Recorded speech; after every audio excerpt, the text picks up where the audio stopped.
Hello class 11। तो कैसे हैं आप सब? आई होप आप सब अच्छे होंगे और मस्त होंगे। स्वागत है आप सभी का हमारी इस प्रारंभ सीरीज के अंदर और ये सेशन चल रहा है हमारा 2025 और 2026 का बच्चों। तो आज की इस क्लास में हमारे इस लेक्चर में सप्लाई का हम लोग एक और नया टॉपिक लेने जा रहे हैं, जहां पर हम एक बार और अच्छे से समझेंगे shift in a supply curve. हमने लास्ट क्लास में कॉन्ट्रैक्शन और डिक्रीज इन सप्लाई कर्व समझा था बच्चों। आई होप मैं आपके उसमें सभी डाउट अच्छे से क्लियर कर पाया हूंगा बेटा। फिर भी अगर आपको कोई डाउट रहता है तो बेटा कमेंट बॉक्स में आप बता सकते हैं, हम आपके डाउट को जरूर क्लियर करेंगे। साथ ही साथ में आप लोग हमारे साथ व्हाट्सएप के जरिए भी जुड़ सकते हैं और वहां पर भी बहुत सारे डाउट हम आपके क्लियर करेंगे बच्चों। तो चलिए स्टार्ट करते हैं आज की इस क्लास को, समझते हैं कि आज की इस क्लास में क्या नया होने वाला है। तो देखो बेटा, आज इस क्लास के अंदर हम पढ़ेंगे टेक्नोलॉजी के बारे में। अब आप बोलोगे सर इकोनॉमिक्स में टेक्नोलॉजी का क्या काम है? तो बेटा देखो, टेक्नोलॉजी का इकोनॉमिक्स में कोई काम तो नहीं है, बट सप्लाई के लिए बहुत इंपॉर्टेंट मैटर करता है। ये वो कैसे मैटर करता है? देखो, अभी तक हम लोगों ने पढ़ा कि प्राइस इंक्रीज होती है तो सप्लाई इंक्रीज होती है, कि प्राइस गिरती है तो सप्लाई भी गिरती है। अभी तक हम लोगों ने ये पढ़ा था बेटा। बट आज की इस क्लास के अंदर हम ये देखने वाले हैं कि क्या फर्क पड़ेगा अगर एक टेक्नोलॉजी मार्केट में पुरानी वाली हो और नई वाली हो बेटा। तो देखो बेटा, अगर आप पुरानी टेक्नोलॉजी यूज करोगे तो क्या होगा, ज्यादा समय में सिर्फ आप कम सप्लाई दोगे। तो इट मींस आपका जो भी सप्लाई कर्व है, जैसे कि ये एक्स है, ये जीरो है और ये वाई एक्सिस है, ये आपका सप्लाई कर्व है जो कि हमेशा अपवर्ड स्लोपिंग कर्व होता है।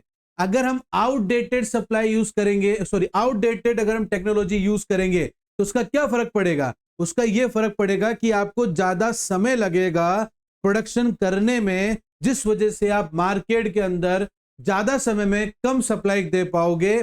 तो इस वजह से जो आपका सप्लाई कर्व है वो लेफ्ट वर्ड की तरफ शिफ्ट हो जाएगा बच्चों, और ये हो गया आपका S1 और ये हो गया आपका S1। ठीक है, आप अभी भी पुरानी टेक्नोलॉजी से चल रहे हो बेटा, आपके सभी कॉम्पिटिटर ने नई टेक्नोलॉजी ऑप्ट कर ली है, तो क्या होगा, आपको ज्यादा समय लगेगा सप्लाई देने में, ठीक है ना, और उनको कम समय लगेगा आपसे डबल सप्लाई देने में। Is that clear? तो इसलिए अगर हमारी टेक्नोलॉजी पुरानी है तो हमारा जो सप्लाई कर्व है वो लेफ्ट वर्ड शिफ्ट हो जाएगा। और अगर आप लेटेस्ट टेक्नोलॉजी यूज करेंगे बच्चों, एक नया अपडेट वर्जन अगर अपने सप्लाई में, अपने प्रोडक्शन में यूज करेंगे, तो क्या होगा, आप कम समय में ज्यादा सप्लाई दे पाओगे। और जैसे ही हम कम समय में ज्यादा सप्लाई दे पाएंगे बेटा, तो हमारा जो सप्लाई कर्व है वो राइट वर्ड की तरफ शिफ्ट हो जाएगा बेटा, और ये हमारा एक S2 और ये S2 हो जाएगा बेटा।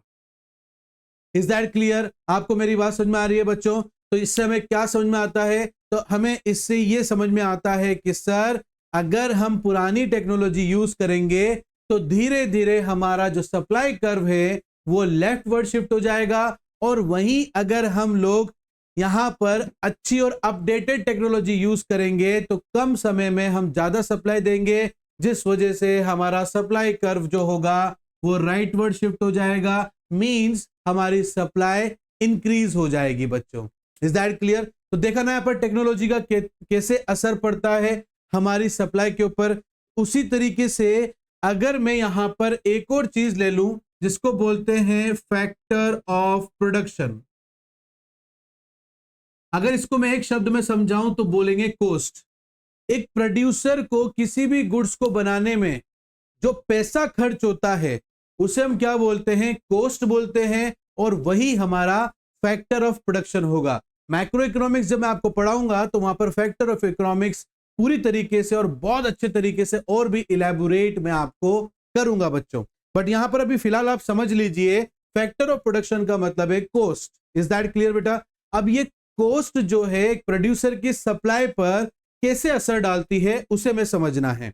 तो देखो बेटा, फैक्टर्स ऑफ प्रोडक्शन मतलब कॉस्ट, मतलब जब किसी प्रोड्यूसर को कोई गुड्स बनाना पड़ता है तो उस गुड्स को बनाने में इसका जो भी खर्चा आता है उसी को ही हम कॉस्टिंग कहते हैं या कॉस्ट कहते हैं। तो यहां पर एक सप्लाई का नेचर है, वो क्या है कि अगर हम लोग जो प्रोडक्ट बना रहे हैं उसमें अगर कॉस्टिंग ज्यादा लग रही है तो मार्केट में जो प्रोड्यूसर है उसकी सप्लाई को वो क्या कर देगा, कम कर देगा बेटा। Is that clear? और अगर किसी गुड्स को बनाने में एक सप्लायर की जो कॉस्टिंग है वो कम आ रही है तो वो उसकी हमेशा सप्लाई ज्यादा रखेगा, क्योंकि बेटा जितनी ज्यादा कॉस्टिंग लगेगी उतना ज्यादा ही मार्जिन कम होगा उस पर्टिकुलर प्रोडक्ट पर अर्न करने के लिए। और वहीं बेटा अगर हमारी कॉस्टिंग कम होगी तो हमारा मार्जिनल या मार्जिन ऑफ प्रॉफिट के चांसेस बढ़ जाएंगे उस प्रोडक्ट के ऊपर। और हर सप्लायर क्या चाहता है? हर सप्लायर यही चाहता है कि मार्केट में वो जो भी प्रोडक्ट लेकर आ रहा है या वो जो भी प्रोडक्ट मार्केट में बेचना चाहता है उसे उसमें ज्यादा से ज्यादा प्रॉफिट मिले बेटा। तो इज दैट क्लियर बेटा? तो यहां पर अगर मैं आपको ये समझाऊं तो देखो ध्यान से बेटा, ये एक्स एक्सिस है, ये 0 है, ये वाई एक्सिस है, ये आपका सप्लाई कर्व है बेटा। अगर आपकी कॉस्टिंग ज्यादा आ रही है तो आप क्या करोगे? अपनी सप्लाई को कम कर दोगे और आपकी सप्लाई जो है लेफ्ट वर्ड शिफ्ट हो जाएगी, मतलब ऊपर की तरफ शिफ्ट हो जाएगी बेटा। और अगर आपकी सप्लाई आपका कॉस्टिंग अगर कम आ रही है तो आप सप्लाई को बढ़ा देंगे बेटा, तो आपकी सप्लाई कर्व राइट वर्ड की तरफ शिफ्ट, सॉरी लेफ्ट वर्ड की तरफ, हाँ राइट वर्ड की तरफ शिफ्ट हो जाएगी, मतलब नीचे की तरफ शिफ्ट हो जाएगी। तो ये हो जाएगा आपका इंक्रीजिंग। यहां पर कोई प्राइस चेंज नहीं हो रही है, प्राइस चेंज होने की वजह से सप्लाई में बदलाव नहीं आ रहे हैं यहां पर, बल्कि टेक्नोलॉजी चेंज होने की वजह से सप्लाई में चेंजेस आ रहे हैं। यहां पर कॉस्टिंग के चेंज होने से यहां पर जो है सप्लाई में चेंजेस आ रहे हैं बच्चों। Is that clear? तो यहां पर ये मत सोचना कि प्राइसिंग रिमेन कांस्टेंट है, प्राइसिंग में कोई चेंजेस नहीं आ रहे हैं बच्चों, ठीक है ना? प्राइसिंग में कोई भी चेंजेस नहीं आ रहे हैं, यहाँ चेंजेस आ रहे हैं टेक्नोलॉजी के अंदर या कॉस्टिंग के अंदर आ रहे हैं बेटा। प्राइसिंग के अंदर कोई भी प्रकार से, किसी भी प्रकार से कोई भी चेंजेस नहीं आ रहे हैं। इज दैट क्लियर बेटा? तो इस तरीके से प्राइस के अलावा भी बहुत सारे ऐसे प्रोडक्ट्स होते हैं बेटा, सॉरी बहुत सारे ऐसे फैक्टर्स होते हैं जिससे सप्लाई के ऊपर अफेक्ट पड़ता है। It may be an increasing order, it may be a decreasing order. Is that clear बेटा? अगर मैं फैशन की भी बात करूंगा ना तो उसमें भी वही है, जो चीज ज्यादा ट्रेंड में रहेगा प्रोड्यूसर चाहेगा कि वो उसको ज्यादा सा मार्केट में सप्लाई करे, क्योंकि उसके बिकने के चांसेस, उसके सेल होने के चांसेस सबसे ज्यादा होंगे। और जो मार्केट में ट्रेंड में नहीं है, फैशन में नहीं है, तो सप्लायर भी क्या करेगा? उसकी मार्केट में सप्लाई कम रखेगा, क्योंकि उसके बिकने के चांसेस, उसके सेल होने के चांसेस बहुत कम होते हैं बच्चों। तो यहां पर कुछ फैक्टर्स होते हैं बेटा जो प्राइस के अलावा भी हमारी सप्लाई के ऊपर अफेक्ट करते हैं। अब अफेक्ट करने का मतलब सिर्फ नेगेटिव वे में नहीं होता बेटा, पॉजिटिव वे में भी होता है। इसीलिए प्राइस के अलावा अगर जब भी कोई दूसरे फैक्टर्स का आपके सामने आएगा बेटा तो आपको सप्लाई कर शिफ्ट करके दिखाना है। बच्चे कई बार कंफ्यूज होते हैं, ये टेक्नोलॉजी ये सब चीज उनको समझ में तो आ जाती है बट डायग्राम में मिस्टेक कर देते हैं। तो प्राइस के अलावा जो भी फैक्टर से सप्लाई चेंज होगी बेटा, आपको सप्लाई कर को शिफ्ट करके ही बताना है।